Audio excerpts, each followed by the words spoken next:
მოგესალმებით, დღეს სამშაბათია, ტელეკომპანია DS პირდაპირ ეთერშია გადაცემა თავისუფალი სივრცე, სტუდიაში სოლფო ახალკაცი ვიმყოფებით. დღევანდელი გადაცემის სტუმრები არიან IP-ს გორის დილას დირექტორი გიორგი ტუღუში, მოგესალმებით, გორის დილას სპორტული დირექტორი ვანო ხორგუაშვილი, ასევე გორის დილას მთავარი მწვრთნელი უჩა სოსიაშვილი. მოგესალმებით, მადლობას გიხდით სტუდიაში მოგზაურობისთვის. ბატონო ვანო, დავიწყებთ თქვენგან რამდენი ტურია დარჩენილი მიმდინარე სეზონის დასრულებამდე და როგორია კლუბის სატურნირო მდგომარეობა ამ ეტაპზე? პირველ რიგში მოგესალმებით, თქვენს ტელემაყურებლებს და მინდა მადლობა გადაგიხადოთ ჩვენი მოწვევისთვის. რამე თუ ძალიან კარგია, როცა პოზიტიურია და ეს შუქდება. მე ამისთვის პირველ რიგში მინდა დიდი მადლობა გადაგიხადოთ. ეხლა რაც შეეხება კითხვას, დარჩენილია 9 ტური და ვიმყოფებით მესამე ადგილზე. ერთი ქულით გვისწრებს ბათუმის დინამო და თბილისის დინამო. და ვეცდებით, ეხლა სამში გვაქვს ჩვენ ძალიან პრინციპული თამაში და ამ თამაში ძალიან ბევრი რამე გადაწყდება და ვეცდებით, რომ რაც შეიძლება წინ დავიცი. თამაში შეხვედრა ვისთან იქნება? თბილისის დინამოს. ძალიან კარგი. უშუალო კონკურენტი. თქვენ ასე გეტყვით ბატონო ოჩა? როგორც მანოვა აღნიშნა, არის ერთგულიანი სხვაობა ბათუმის დინამოსთან და თბილისის დინამოსთან. ეს არ არის დიდი განსხვავება, ასე რომ მე ვიტყოდი ამ ეტაპზე ამ მდგომარეობით რაც შეიძლება მაქსიმუმი გაკეთდა. გუნდს ისევ შესწევს ძალა იმისთვის, რომ იბრძოლოს უმაღლესი მიზნებისთვის. ყველაფერს გავაკეთებთ, რომ ჩემპიონატის დასრულებამდე 9 თამაში მაქსიმალურად კარგად ჩავატაროთ, წარმატებას მივაღწიოთ და მოვუტანოთ გორის დილას ის დიდი წარმატება და ის დიდი გამარჯვება, რასაც ნამდვილად ყველა ელოდება და ჩვენი მხრიდან მაქსიმუმს გავაკეთებთ, არაფერს არ დავაკლებთ და ვეცდებით, რომ წელს პირველად შანსი არსებობს იმისა, რომ გორის დილა გახდეს ჩემპიონი. ჩვენ ამისთვის მზად ვართ, რომ ბოლომდე ვიბრძოლოთ და მაქსიმუმი გავაკეთოთ. როგორი ატმოსფეროა კლუბში, რა მოლოდინებია დინამოსთან გასამართი მომავალი მატჩისთვის? პირველ რიგში აღნიშნავ იმას, რომ როდესაც თბილისის დინამოსთან გვიწევს თამაში, ყოველთვის ატმოსფერო არის ძალიან კარგი, დიდი მოტივაციაა. როდესაც ორი ესეთი დიდი კლუბი ეთამაშება ერთმანეთს, ორივე გუნდს ყავს საუკეთესო ფეხბურთელები, ორივე გუნდი იმყოფება მოცინავე პოზიციებზე და ყველანაირი კუთხით არის დიდი ინტერესი.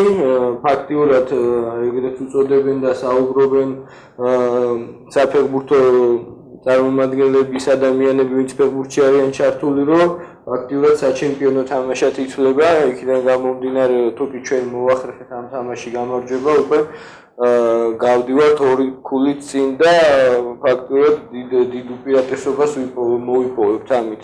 რაც შეეხება ატმოსფეროს, აღნიშნავ იმას, რომ თვითონ ფეხბურთელები ძალიან კარგ მდგომარეობაში არიან.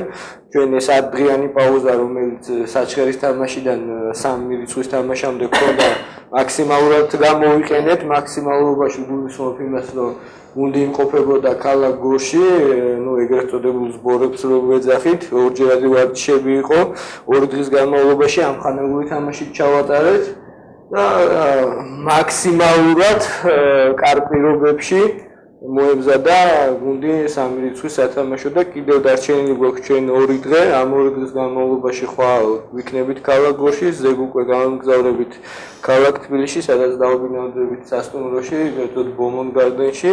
გუნდი იქნება იქ და უკვე იქიდან გამგზავრება სათამაშოდან. დიდი იმედი მაქვს, რომ ის ატმოსფერო, რომელიც ეხლა არის გუნდში და რომელიც სუპერს, თამაშზეც გადავა და წარმატებული იქნება ჩვენი თამაში. მე ეცას დავამატებ თუ შეიძლება, აქვე მინდა მივმართო ჩვენს გულშემატკივრებს, რომ ეს ძალიან პრინციპული თამაშია, იქნება ტრანსპორტი გამოყოფილი და ყველას ექნება საშუალება, რომ წამოვიდეს და გულშემატკივროს გვერდში დაგვიდგეს და ვფიქრობ, რომ ეს ატმოსფერო, რაც ფეხბურთს თან ახლავს, სტადიონზე შეიქმნა.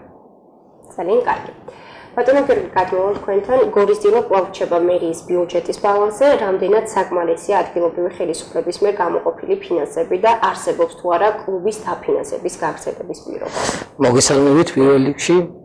ჩემთვის ძალიან დიდი პატივია ტელეკომპანია დიაში მოსვლა. მესალმები თქვენს მაყურებელს. განსაკუთრებით მინდა აღვნიშნო და დავამატო ბატონ ივანოს და ბატონ უჩას ნათქვამს, რომ ძალიან პრინციპული თამაში გველის პირველ რიგში სამ დღეში მე ყველა გულშემატკივრს მოვუწოდებ, რომ წამობრძანდნენ აღნიშნულ თამაშზე. ბატონმა ვანომ აღნიშნა, რომ იქნება გამოყოფილი ტრანსპორტი და მე დავამატებ, რომ მერიის წინიდან გავა ავტობუსები 2 საათზე, თამაში არის 5 საათზე დინამო სტადიონზე და უფასოდ მომსახურებით წავიყვანთ და გულშემატკივრონ ჩვენი ქალაქის გუნდს. რაც შეეხება დაფინანსების თაობას, კი ბატონო, ეთანხმებით, გორის დილა არის მერიის ბალანსზე, მერია გვაფინანსებს, ძალიან დიდ მხარდაჭერას ვგრძნობთ ადგილობრივი ხელისუფლებისგან, როგორც ჩვენი მხარის გუბერნატორის მხრიდან, ასევე ჩვენი ქალაქის მერიის მხარდაჭერა ძალიან იგრძნობა. იმ წუთში კლუბს აქვს ძალიან სტაბილური ფინანსური მდგომარეობა, არ არსებობს დავალიანება არანაირი არც სტაფთან, არც ფეხბურთელებთან. მოგეხსენებათ, რომ ფეხბურთი არის ძალიან ძვირი სპორტი და ის შედეგი, რაც ჩვენ გვაქვს დღესდღეობით გორის დილას სულ ერთ გულას ვაგებთ პირველ ადგილთან. ჩვენ გვჭირდება უფრო ხარისხიანი ფეხბურთელები, ამ ხარისხიანი ფეხბურთელების მოყვანა ითხოვს დაკავშირებულია უფრო მეტ ხარჯთან და ჩვენ ვართ დარწმუნებულები, რომ როგორც აქამდე იჩენდა ადგილობრივი ხელისუფლება გულისხმიერებას და აფინანსებდა გორის დილას, ასევე დარწმუნებული ვარ, რომ გამოიჩენს გულისხმიერებას და აფინანსებს ჩვენ კლუბს. ძალიან კარგი პოზიტიური წინადადებით ვარ მოსული, ძალიან სიახლით, უბრალოდ გუშინ ჩატარდა საკრებულოს ხტომა ქალაქ გორში და მერიამ საკრებულომ გამოიჩინა დიდი გულისხმიერება, კეთილინება და დამტკიცდა ფეხბურთის განვითარების ხელშეწყობის 3-წლიანი პროგრამა, რომელიც აქამდე არასდროს არ ყოფილა და ძალიან ახარებულები ვართ, რომ ადგილობრივი ხელისუფლება ასე ზრუნავს. მე ვიცი, რომ არა მარტო ჩვენი ამ სპორტის სახეობაზე ფეხბურთზე, არამედ სხვა სპორტის სახეობაზეც, მაგრამ კერძოდ აი ამ შემთხვევაში ფეხბურთზე რომ ამხელა მხარდაჭერა და 3-წლიანი პროგრამა ეს ცოტა არ არის ჩვენთვის და ძალიან მისასალმებელი ეს არის სიახლე და მინდა მივეცო თითოეულ ფეხბურთის გულშემატკივრს. ძალიან კარგი. შეიძლება ამ დაფინანსებასთან დაკავშირებით მეც მაქვს ათქმელი. უბრალოდ მე ვერ მოახერხე პირადად ნახვა ერთ ბატონ ზურაბ რუსიშვილის და ერთ ბატონ ზურაბ ჯირკოლიშვილის და მინდა რომ აქედან დიდი მადლობა გადაუხადო იმისთვის, ეს ადამიანები როდესაც ჩვენ პრობლემების წინაშე ვიდექით დეკემბერში მოვიდნენ დაგველაპარაკდნენ გვერდში დგომა აგვიქვეს გითხრეს რომ გორის დილას არანაირი პრობლემა არ შეექმნებოდა და ნამდვილად ესე არის დღემდე გორის დილას არანაირი პრობლემა არ აქვს ფინანსური და დიდი მადლობა მინდა მე გადაუხადო აქედან ჩვენ მხარის გუბერნატორს ბატონ ზურაბ რუსიშვილს და ქალაქის მერს ზურაბ ჯირკოლიშვილს. ესაც დავამატებდი, რომ მინდა აღვნიშნო, თითქმის ყველა თამაშს ესწრებიან და გულშემატკივრებიან და ძალიან გვიხარია და ფეხბურთელების გრძნობენ ამ მხარდაჭერას და ჩვენ ძალიან მოხარულები ვართ ამ ფაქტით. კიდევ ერთხელ გისურვებთ წარმატებას. ბატონო გიორგის თქვენ გითხავთ, როგორია ევროპული საკლუბო გამოცდილება, კლუბები კერძო მფლობელობაში არიან, თუ ბიუჯეტიდან ხდება მათი სერიოზული დაფინანსება? ეს დიახ, ძალიან კარგი კითხვაა. სეზონური დაფინანსება. ესმის ძალიან კარგი კითხვა, არის 3 ტიპის კლუბი, ეს არის 100%-ით კერძო დაფინანსება, კერძო როცა კლუბი არის 100%-ით, როდესაც არის მუნიციპალური და არის, როდესაც ხდება თანადაფინანსებით კლუბის ბიუჯეტი არის შემდგარი თანადაფინანსებით, ეს არის სახელმწიფო და ეს არის კერძო თანხებით შემდგარი ბიუჯეტი. მე თუ ჩვენ კლუბზე შევეკითხებოდით, ძალიან კარგი იქნებოდა და ჩვენც აქედან მივისწრაფით, რომ არ ვიყოთ მარტო დამოკიდებულები სახელმწიფო ბიუჯეტზე ჩვენ ძალიან კარგად გვესმის რა ხელა სოციალური საკითხები არის გადასაჭრელი და რა რთულია, როდესაც წამლის ფული არ აქვს ხალხს და ძალიან ბევრ საკითხებს ადგილობრივი ხელისუფლება წამლით დაეხმაროს, ამდენი დახმარება გააკეთოს და პარალელურად კიდევ ესეთი ძვირფასი სახეობა, რასაც ფეხბურთი ქვია, შეინახოს. მაგრამ ერთიც უნდა გავთვალოთ და ვთქვათ, რომ ფეხბურთი არის არა მარტო სპორტი, ეს არის სოციალური თემაც და თუ გვინდა რომ ხვალ ნაკლები წამალი ვიყიდოთ და ნაკლები უფრო ჯანმრთელი თაობა გაიზარდოს, უნდა მივხვდეთ, რომ ეს ჯანსაღი თაობა გავზარდოთ. აი მე ესე ვფიქრობ, რომ ესეც ძალიან მნიშვნელოვანია ჩვენთვის. რა თქმა უნდა. ბატონო, მაინტერესებს რა მდგომარეობა გორის დილას ბავშვთა საფეხბურთო სკოლაში. საფეხბურთო სკოლაში ამჟამად ძალიან კარგი წამოწყება კი არა, ესე იგი ყველა მწვრთნელმა უნდა ქონდეს ლიცენზია და მაგრამ ესე იგი დღესდღეობით გადიან B ლიცენზიას სწავლობენ ჩვენი მწვრთნელები კლუბის ხელშეწყობით. ისე მოხერხდა რომ გორში ტარდება და ჩვენი 12 მწვრთნელი გადის ლიცენზირებას სწავლობენ.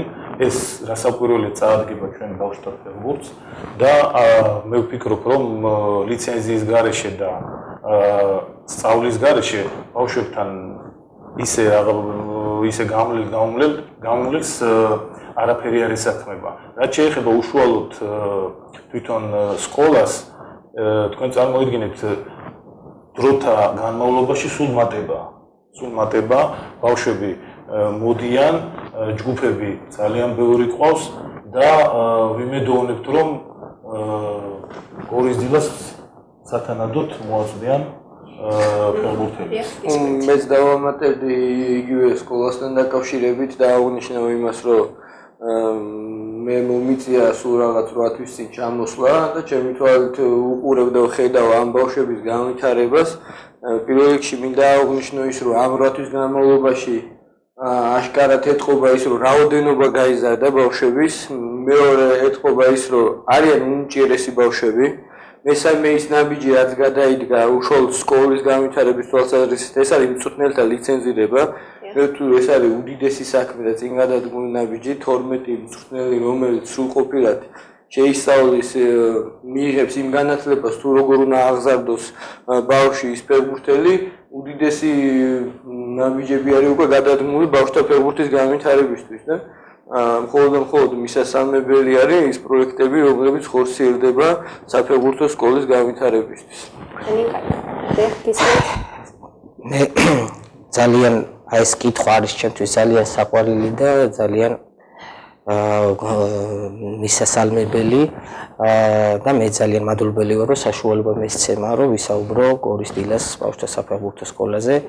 დღეს საფეხბურთო სკოლაში არის 600 ბავშვი, მინდა გავუსვა, იმიტომ თქვი წეღანაც, რომ ეს არის ფეხბურთი მარტო სპორტი არ არის, ეს არის სოციალური თემა და მინდა ხაზი გავუსვა, ეს არის მთელი ჩვენი საფეხბურთო ოჯახის გადაწყვეტილება, რომ უკვე ზუსტად გეტყვით 2015 წელია, მე-9 წელია საფეხბურთო სკოლაში გადასახადი არ არის რა. ეს არის ძალიან მნიშვნელოვანი, რომ ნებავთ სოფლიდან ეს თუ ქალაქიდან მოსული ბავშვი, ეს საფეხბურთო სკოლა დღესდღეობით არის ახალბაღის ტერიტორიაზე, უფასოდ დადის და ვარჯიშობს და ზოგი ჯანმრთელი გამოვა, ზოგი ფეხბურთელი გამოვა და ასე შემდეგ. ეს არის ერთ-ერთი მნიშვნელოვანი ფაქტორი. მეორე რაც ახლა აი ჩვენ იანვარში შევიკრიბეთ სპორტული მხარე და ვის საფეხბურთო სკოლის თანამშრომლებთან ერთად და დავგეგმეთ რა გვინდოდა მიზანი დავისახეთ, აი ამ 3 თვეში მქონდა რამოდენიმე მიზანი დასახული და ჩვენ ამას წარმატებით ვართმევთ ჯერჯერობით. თავს, ესე იგი პირველი რაც იყო, რომ ჩვენ საფეხბურთო სკოლის თანამშრომლებს განათლების მიხედვით ვაძლევთ ხელფასს. მწვრთნელებზეა საუბარი რა. იმიტომ რომ ჩვენთვის აი სპორტული მხარისთვის პრიორიტეტი არის განათლება. იმიტომ თუ მწვრთნელმა არ იცის რა უნდა თვითონ არ იცის რა უნდა ასწავლოს ბავშვს, აი ამ კითხვით ვართ ჩვენ მოწოდებულები და დღეს არც ერთი მწვრთნელი არ არის ულიცენზიო. მე ბატონმა ვანომ და ბატონმა უჩამ ისაუბრეს ამასთან დაკავშირებით ჩვენ გორში ვატარებთ ძალიან მჭიდრო ურთიერთობა გვაქვს საქართველოს ფეხბურთის ფედერაციის და წვრთნელთა განათლების განყოფილებასთან, მის დირექტორთან ბატონ გაიოს დარსაძესთან, რისთვისაც ჩვენ მადლობას ვეუბნებით, რომლებიც აქ გვიტარებენ და წარმოვიდგინეთ სხვა ქალაქში რო ტარდებოდეს, რამხელა ხარჯია გასაწევი და ასე შემდეგ. ჩვენ კლუბიდან იმას რომ ანალოგიურ სიტუაციაში მე მომიწია კახეთში გავლა ურთულესის პირობებში მიწერე ურთულესი იმას გულისხმობ რომ მე ცხოვრობ ქალაქ თბილისში მგზავრობდი კახეთში მიწერე და მე 5 დღის განმავლობაში იქ ბინის კირაობა ჩემი თავის შენახვა და ანუ ჩემთვის უფრო გართულდა ეს პროცესები ფინანსურადაც უფრო გაიზარდა და უფრო რთული იყო უკვე ჩემთვის ლიცენზირების გავლა ხო ამ შემთხვევაში უკვე გორელებს საშუალება აქვს უკვე გორში ნაკლები ხარჯებით და საუკეთესო პირობებში მე ესე ვიტყოდი იმიტომ რომ შესანიშნავ გარემოში უწევთ მუშაობა ჩვენი კლუბიდან 12 მწვრთნელია წარმოდგენილი ამ აღნიშნულ მწვრთნელთა განათლების კურსებზე 12 მწვრთნელი იღებს B ლიცენზიას ჩვენ უანგაროდ დაუდექით გვერდზე ამ კურსების ორგანიზატორებს უანგაროდ ოფისი დაუთმეთ, უანგაროდ სტადიონი დაუთმეთ, ორი თვე გრძელდება ეს კურსი. გუშინ მაგალითად ბატონი ვანო, ბატონი უჩა მე შევხვდით მაგალითად UEFA-ს ჯირა პანელის წარმომადგენელი იყო პოლონელი, ჩამოსული, ძალიან ძლიერი სპეციალისტი, ძალიან დიდი ავტორიტეტი, მარანდა, პიოტრ მარანდა, მისი სახელი და გვარია, ვისაუბრეთ თავისი გამოცდილება ამ ხელა ცოდნა გადაასცა ჩვენ მწვრთნელებს და ჩვენ მოხარულები ვართ რომ ხვალ ეს მწვრთნელები თავის ცოდნას ჩვენ ახსასდელებს გაუზიარებენ და უფრო ხარისხიან და კარგი ფეხბურთელებს მივაწვით დიდ გუნდს და ბატონუჩას უფრო ნაკლები პრობლემა ექნება მომავალში. კიდევ ერთს გეტყვით რომ დავიწყდეს ჩვენ კიდევ ქართლის სტადიონზე დევნილების სკოლა არის კიდევ ცალკე 190 ბავშვი კიდევ იქ ვარჯიშობს და იმედი მაქვს რომ ეს დევნილებისთვისაც იქვე მოწყობილი ეს საფეხბურთო სკოლა იქიდანაც წამოგვეშველება და იქიდანაც გაიზრდება კარგი ფეხბურთი. და კიდევ სკოლისთვის ერთი სიახლე, სკოლამ კი იცის, მაგრამ ეხლა უკვე 2-3 დღეში ჩამოდის ეკიპირება და დამთავრდება ის დრო, რომ საფეხბურთო სკოლაში, რომელიც ჩვენ დიდ გუნდთან არის მიბმული, რომ ყველას ერთნაირი ეკიპირება ეწმება, ყველა თანამშრომელს, ყველა მწვრთნელს, დუბლების ფეხბურთელებს და ასე შემდეგ.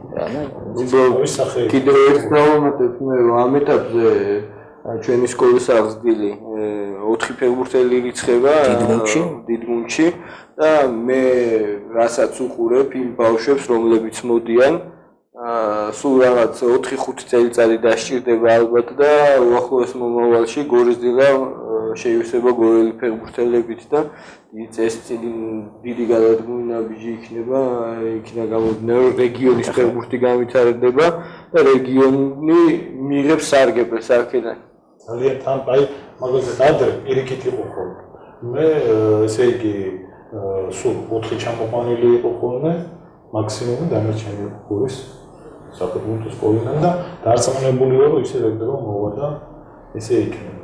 კი ბატონო. ისე თქვენთან გადმოვა კითხვით საინტერესო მუშაობს თუ არა კლუბი კერძო კომპანიებთან დაფინანსების მოპოვების საკითხზე. მოგახსენებთ ესე იგი ჩემი მოსვლის დღიდან მეთანხმებიან ჩემი მეგობრები რომ ჩემი მიზანი იყო რომ კლუბი ყოფილიყო არა მარტო მერიის დაფინანსებაზე და იმ წინა 2014 წლის ბოლოდანვე დავიწყეთ ჩვენ მუშაობა. ეხლა გვაქვს უკვე 2 კონტრაქტი სხვა კომპანიებთან, ეს არის მაგთი და ეს არის ლიდერბეთი, რომლებიც გვაფინანსებენ კიდევ გვაქვს ერთწლიანი კონტრაქტები გვაქვს გაფორმებული, კიდევ მიდის 2 კომპანიასთან, აი უკვე მისულია ბოლომდე, ერთი არის მოგეხსენებათ ბანკი, მეორე არის ერთ-ერთი ცნობილი სპორტული კომპანია. მისულია უკვე კონტრაქტის და ამიტომ წინასწარ არ განვაცხადებ ხელი რომ მოეწერება შენ მე უბრალოდ დავამატებ იმას რომ როდესაც სპონსორების მოძიებაზე არის ლაპარაკი სპონსორს ყოველთვის აინტერესებს წარმატებული პროექტი რომ იმ წარმატებულ პროექტში ჩადოს ის თანხა შემდეგ მისი რეკლამირება მოხდეს და მე აღნიშნავ ის რომ გორის დილა წელს არის წარმატებული, აქედანაც არის ის გამოწვეული, რომ სწორედ მაგთი და იგივე ლიდერბეთი დაინტერესდა ეს ორი კომპანია, დარწმუნებულია წელს ჩვენი იგივე ეს იქნება UEFA-ს ლიგაზე გასვლა, ჩემპიონობა, უფრო წარმატებული იქნება კლუბი, უფრო მეტი კომპანიები დაინტერესდებიან ამით, უფრო მეტ კომპანიას გაუჩნდება იმის სურვილი, რომ გორის დილა დააფინანსოს, თანხა ჩაიდოს და მოხდეს მათი რეკლამირება. რა თქმა უნდა, ჩვენი კლუბის სახით თან აღნიშნავ იმას, რომ გორის დილას როდესაც მოუწევს UEFA-ს ლიგაზე თამაში, მოგვიწევს ჩვენ საზღვარგარეთ წასვლა და იგივე საზღვარგარეთ იმ რეკლამის გატანა და ასე რომ მომგებიან პოზიციაში იმყოფებიან ის კომპანიები, რომლებიც კლუბს დააფინანსებენ. რა თქმა უნდა. როგორც ვიცით, გორის დილა მიმდინარე სეზონში არაერთი ფეხბურთელი დაიმატა, როგორ მოახდინეს მათ ახალ გუნდთან ადაპტირება. დავიმატეთ საკმაოდ ძლიერი ფეხბურთელები, გამოცდილები, სხვანაირად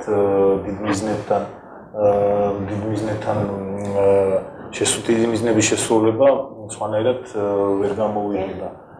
რაც შეეხება ადაპტაციას, ძალიან მშვენივრად ახლა საქართველოს მაინც პატარა ქვეყანა, ყველა ერთმანეთს იცნობს, უთუმეტეს ატმოსფეროა იდეალური, მწვრთნელს ისე აქვს შექმნილი ყველაფერი დამხმარე მწვრთნელებიდან დაწყებული ექიმებიდან, თვითონ ხელმძღვანელობის მხრიდან, ყველა არის ერთ ოჯახად შეკრული და არ არსებობს მე დარწმუნებული ვარ იმაში, რომ არც ერთ თუკი ვინმეს ფეხბურთის თამაში უნდა და მე კიდევ ვატყობ იმას, რომ ძალიან ფეხბურთელი არის, მაგალითად მოწადინებული, რომ გორის დილაში მოხდეს, იმიტომ რომ ყველანაირი ხელშეწყობა აი ყურადღების მხრივ, როგორც მწვრთნელების და მისი ასისტენტების და დამხმარე, ისე ხელმძღვანელობის მხრივ და მართლა ისე გრძნობენ თავს, როგორც საკუთარ ოჯახში და წარმატებაც მანდიდან მოდის რა, მე ესე ვფიქრობ, იმიტომ რომ ერთ ოჯახად თუ არ იქნება, არ არსებობს რაიმე მიზნის მიღწევა.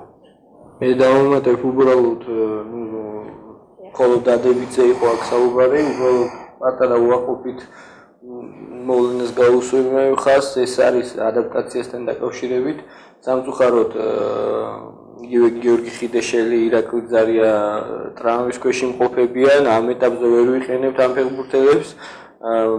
თუმცა ეს ფეხბურთელები არიან ეროვნული ნაკრების კანდიდატები, ორივე უძლიერესი ფეხბურთელია და სამწუხაროდ ამ ეტაპზე ვერ ხერხდება მათი სრულყოფილად გამოყენება, სრულყოფილად, იმიტომ გულისხმობ დავიძახი ამას, რომ ხიდეშელმა უკვე დაიწყო აქტიურად ვარჯიში, უკვე 18 კაციან განაცხადში ხდება, მაგრამ ჯერ საშუალება არ მიცემია, რომ ძირითად შემადგენლობაში დავაყენოთ ეს ფეხბურთელი. ხოლო რაც შეეხება ირაკლი ძარიას, სამწუხაროდ ამ ფეხბურთელს დაახლოებით კიდევ 3 კვირის განმავლობაში მოუწევს ვარჯიში ინდივიდუალურად და მხოლოდ ამის შემდეგ შემოუერთდება კლუბს და დიდი იმედი მაქვს, რომ ეს ფეხბურთელი გორის დილას გამოადგება და თავის შეიტანს გორის დილას წარმატებაში. მხოლოდ ამ ორი ფეხბურთელზე შემიძლია აღვნიშნო ადაპტაციის თვალსაზრისით. დანარჩენი ყველა ფეხბურთელმა მაქსიმალურად მიიღეს, გაითავისეს ის რა სიტუაციაც იყო გუნდში, რა მდგომარეობაც იყო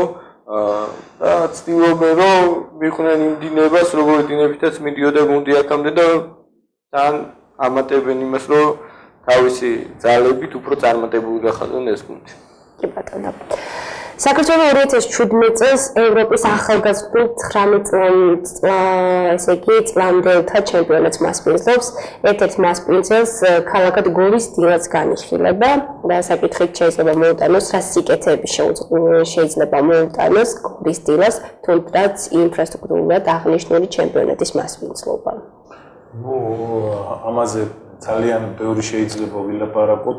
ეს არის საქართველოში ამ რანგის ხელა ტურნირი არ ჩატარებულა და ვფიქრობთ, რომ ძალიან წაადგება ეს ქართულ ფეხბურთს. რაც შეეხება ჩვენ კიდევ უფრო მაგარი გახარებულები ვართ იმით, რომ ერთ-ერთი მასპინძელი მოთხალაქთან ერთად გორია და ინფრასტრუქტურულად ის წაადგება, რომ აშენდება ტრიბუნა, გარემოდდება დანარჩენი ინფრასტრუქტურა, გაკეთდება განათება და პლუს ამას უდიდესი პოპულარიზაცია გამოიწვევს გორში და მე დარწმუნებული ვარ, აი თითქოს კიდევ საიდან უნდა მოგვემართოს ეს ბავშვები, მაგრამ კიდევ ბევრი ბავშვი მოვა და კიდევ ბევრი დაინტერესდება ამით და ვფიქრობ, რომ ძალიან ღირსეულად უნდა შევხვდეთ ამ მასპინძლობას, ყველაფერი უნდა გავაკეთოთ იმისთვის, რომ სტადიონი იყოს უმაღლეს დონეზე და აი ესეთ რანგის ჩემპიონატს რომ უმასპინძლოს. Აღნიშნავ და პირველ რიგში მიუეცავ ფეხბურთის ფედერაციას. მე ფეხბურთის ფედერაციას იმიტომ გამოვყოფ, რომ ზუსტად ვიცი რამდენი იმუშავეს და გააკეთეს იმისთვის, რომ ეს ჩემპიონატი, ეს ტურნირი ჩატარებულიყო საქართველოში. ძალიან დიდი ნაბიჯი გადადგეს. მე ულოცავ ქალაქ გორს, რომელიც უკვე გადაწყვეტილია, რომ ჩატარდება, გაკეთდება მოედანი. ეს არის უდიდესი საქმე და ჩვენ მივხვდებით და გავიგებთ ამ ჩატარებული ტურნირის შემდეგ დაახლოებით 3-4 წლის შემდეგ. 3-4 წელს იმიტომ გულისხმობ, რომ ჩვენ დავინახავთ რამდენი ბავშვი მოვა და რამდენი შეემატება და რა შედეგი დადგება ზუსტად იმ 3-4 წლის შემდეგ. ახლა წარმოიდგინეთ გორის დილა სტადიონი, აქეთ ხარ ეს ტრიბუნა, განათება, საღამოს მიდიხარ სახლში, ოჯახის წევრებთან ერთად, იცი რომ თამაშია, მოკიდებ ხელს სახლა და სანახაობას ნახავ ფეხბურთს, იმ ლამაზ ფეხბურთს და ვთვლი რომ ეს ხო ნამდვილად სრულფასოვანი, სრულყოფილი და მე ვიტყოდი რომ ნამდვილ ევროპულ ქვეყანად გადავიქცევით იმ პერიოდის განმავლობაში და დიდი სურვილი მაქვს რომ მომავალში ისე გაგრძელდეს ქართული ფეხბურთი დადგეს იმ დონეზე რომ ყველა თამაშზე აბსოლუტურად იყოს ისეთი გარემო შექმნილი. თუმცა მე დარწმუნებული ვარ რომ გორში როდესაც იქნება განათება, როდესაც იქნება ინფრასტრუქტურულად მოწყობილი ტრიბუნა, სტადიონის სხვადასხვა რაღაც საკითხები, დარწმუნებული ვარ, რომ ყოველთვის გაიხსნება გორის დილა სტადიონი. იმიტომ ვარ დარწმუნებული, რომ როდესაც თამაში იმართება 3 საათზე, 4000 კაცი ყოველთვის მოდის. ჩვენი სტადიონი იცით, რომ 5000 კაცს იტევს და თუ ჩატარდება თამაში 8 საათზე, დარწმუნებული ვარ, რომ შეივსება და მე ვფიქრობ, რომ ადგილებიც არ იქნება იმისთვის, რომ ხალხი დაჯეცს და თამაში უყურებელია. რა სიკეთე შეიძლება მოუგანო. ერთ დავამატებდი, ძალიან კარგად ისაუბრეს. ერთ დავამატებდი, რომ რამხელა პოპულარიზაცია ქართული ფეხბურთისთვის, ჩვენ შემთხვევაში ქალაქი გორისთვის, რომ ეს ყველა თამაში გადაიცემა პირდაპირ ეთერით, ევროსპორტი გადასცემს მთელი ევროპის მასშტაბით. ეს არის ფინალური ეტაპი ტარდება ჩვენ ქვეყანაში და ერთ-ერთი ქალაქია, როგორც ვახსენეთ, გორია და ევროსპორტით გადაიცემა და წარმოიდგინეთ უკვე რომ ეს ჩემპიონატი რო დამთავრდება, ჩვენი ქალაქიც და ჩვენი სტადიონიც უკვე აპრობირებული იქნება, რომ ჩატარდა აქ საერთაშორისო აი ამ რანგის თამაშები. მე მინდა მოგახსენოთ, რომ ლიცენზირების მიხედვით, საკლუბო ლიცენზირების მიხედვით რამოდენიმე კატეგორიად არის დაყოფილი სტადიონები და ჩვენ ბრძოლობთ ეხლა და ვცდილობთ, რომ პირველი და მეორე კატეგორიის სტატუსი მაინც მიიღოს ჩვენმა სტადიონმა, რომ ჩვენი მიზანი მოგეხსენებათ არის UEFA-ზე გასვლა და თუ გავედით, რომ ჩვენ გვინდა, რომ ჩვენ ქალაქს, ჩვენ გულშემატკივარს ვაჩუქოთ, რომ საშინაო თამაშები ჩატარდეს თენგიზ ბურჯანიძის სახელობის სტადიონზე ჩვენ ქალაქში და იმასაც მოგახსენებთ, რომ მე ძალიან დარწმუნებული ვარ, რომ პირველ ეტაპსაც გადავიღოთ, მეორესაც, მესამე ეტაპსაც რომ აკმაყოფილებდეს ჩვენი სტადიონი, თუ არ არის გამოცდილი აი ამ საერთაშორისო მატჩების ჩატარებით, ჩვენ უფლებას არ მოგცემენ, რომ აქ ჩავატაროთ თამაში და წარმოიდგინეთ 2017 წლის მერე ამხელა რანგის ტურნირი რო ჩატარდება, ჩვენი სტადიონი იქნება უკვე გამოცდილი, ინფრასტრუქტურალიც გამართული, თავისი განათებით, ასე შემდეგ და კარგად აღნიშნა უჩას ჩვენი ოცნება, ადრე ბავშვობაში მამას მივყავდი ხოლმე, აგერ თამაშობდნენ განათებაზე, აგერ თბილისში განათებაზე ჩვენც გვითამაში, ასე შემდეგ, რომ საღამოთი სამსახურიდან დაღლილი ომივა მოკიდებს თავის შვილს, მეუღლეს და წამოვა და გულშემატკივრებს თავისი ქალაქის გუნდს და ეს ძალიან მისლა. სულ დაგვრჩა დაახლოებით 20 თვე და ავიხარებთ ყველანი ერთად. ძალიან კარგი. 2 წელი. როგორია დილას ფეხბურთელების პირობები, რამდენად ექცევა ყურადღება მათ ეკიპირებას, კვებას და იმ ნიუანსებს, რომელიც მნიშვნელოვანია ფეხბურთელის ფიზიკური და ფსიქოლოგიური მსაჯულისთვის. ფიზიკურს და ფსიქოლოგიურს ბატონი უჩამოგახსენეთ, რაც შეეხება პირობებს, ძალიან კარგი პირობებია, ბატონის ხელშეწყობით, ყველანაირი პირობა ვცდილობთ, რომ ყველანაირი პირობა შეუქმნათ კლუბს იმისათვის, რომ მარტო ფეხბურთზე იფიქრონ მარტო თამაშზე და მოგებაზე, რაც შეიძლება წინსვლაზე. ჩვენ აი ყველა ნიუანს უჩნდებით გავდივართ თამაშის წინ და ყველა დეტალს გავდივართ და ჩვენ ვცდილობთ, რომ არანაირი ხელშეშლილი პირობები არ გქონდეს კლუბს.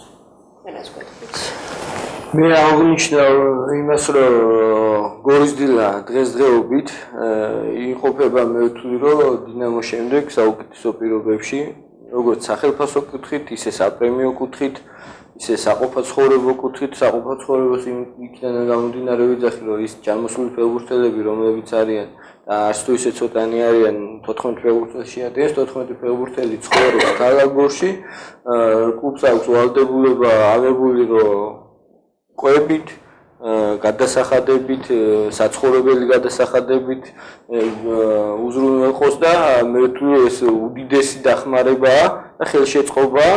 სწორედ აქედან გამომდინარეა, რომ ფეხბურთელი უკვე ფსიქოლოგიურად კარგად არის.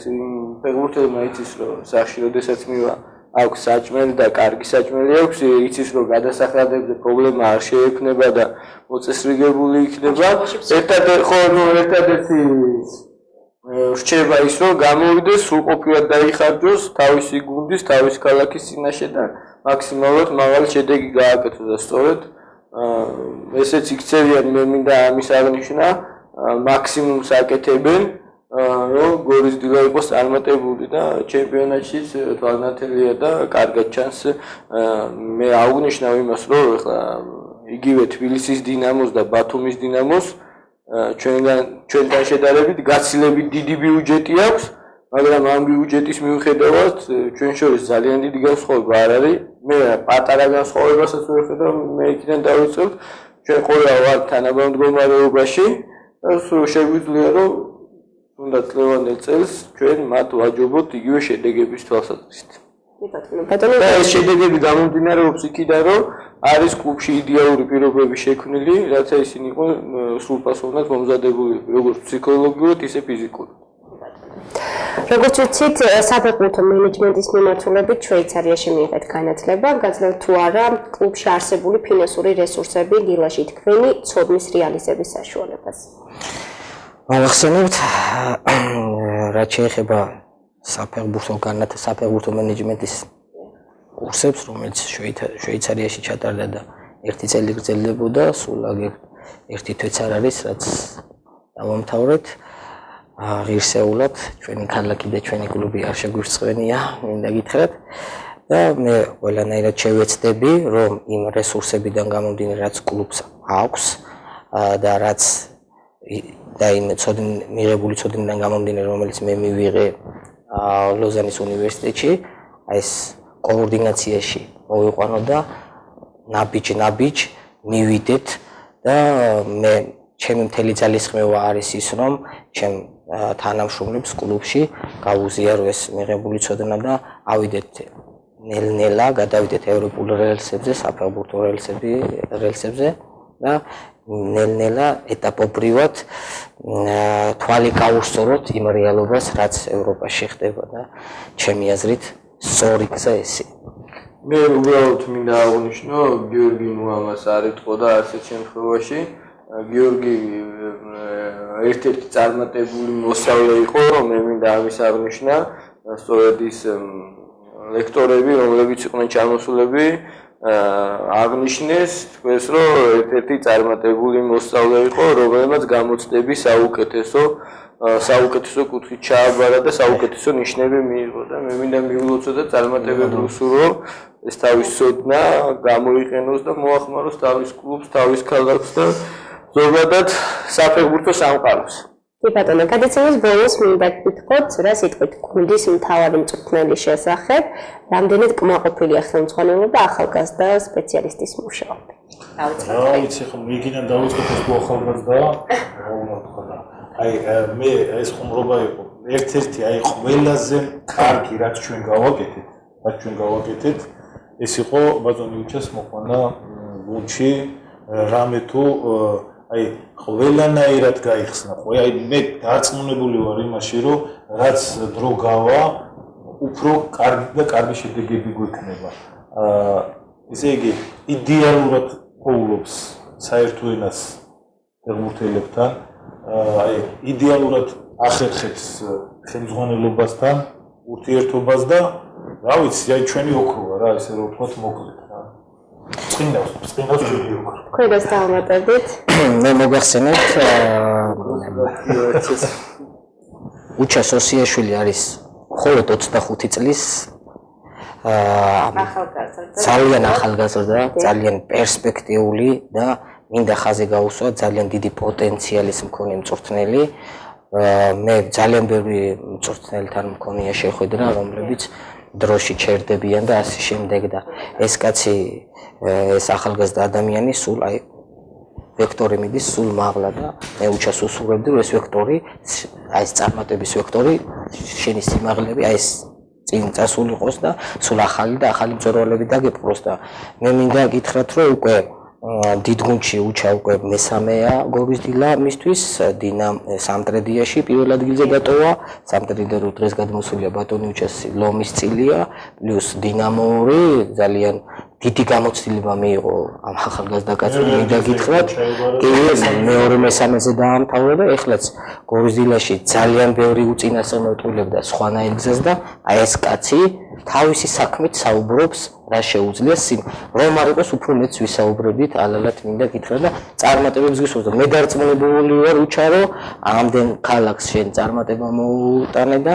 ჩვენ ქალაქს არა ან ჩემპიონთა ლიგაზე ან UEFA-ზე აუცილებლად ჩვენ მეც დავამატებ წარმატებებს გისურვებთ ცოტა ეს უხერხულ სიტუაციაში არ მოჩდი აღნიშნავ იმას რომ როდესაც კლუბში მოვედი ეს იყო ბატონ ივანოვის გადაწყვეტილება ხოლო რაც შეეხება უკვე შემდეგ მოვლენები ისე გამეთავდა რომ დაინიშნა გიორგი ტუღუში ხელმძღვანელად რომელისგანაც უდიდესი ინდობა მაქვს უდიდესი გვერდში დგომა მაქვს პლუს ამას ყავს მე ის ფეხბურთელები ანუ თუ კი ჩემს წარმატებაზე და წარმატებულ სვაზე არ ლაპარაკი ეს არ ხდება ერთი კაცის დამსახურება არ არის ეს არის ერთი ჯგუფი სპორტული დირექტორი ხელმძღვანელი ფეხბურთელები შტაფი ადმინისტრაცია და ჩვენ ყველა ვემსახურებით ერთ საქმეს და ყველა ერთად ვართ წარმატებულები და ესე კონკრეტულად მაინდა-მაინც თითო ადამიანებს ვერ გამოვარჩევთ მე ესე ვიტყოდი და ეს არის ერთობლივი წარმატება კი ბატონო, წარმატებები მინდა გისურვოთ პირველ რიგში.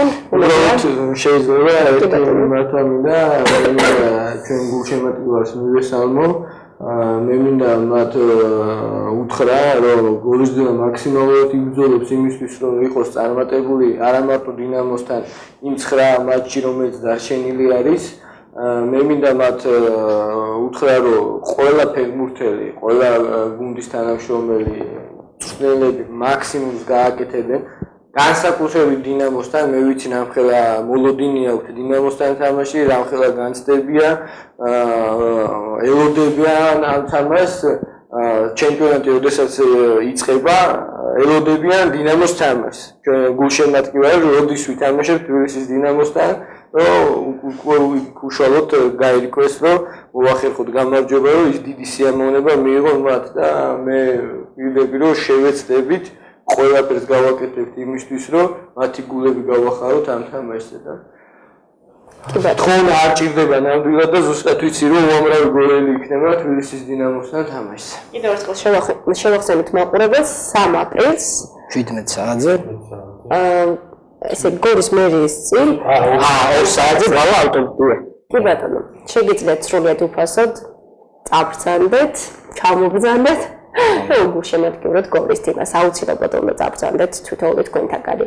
გისურვებთ წარმატებებს, მადლობას გიხდით სტუდიაში მობრძანებისთვის. კიდევ ერთხელ შეგახსენებთ დღევანდელი სტუმრები იყვნენ IP-ის გორის დილას დირექტორი გიორგი ტუღუში, გორის დილას სპორტული დირექტორი ბატონი ვანო ხორგვაშვილი, გორის დილას მთავარი მწვრთნელი უჩა სოსიაშვილი.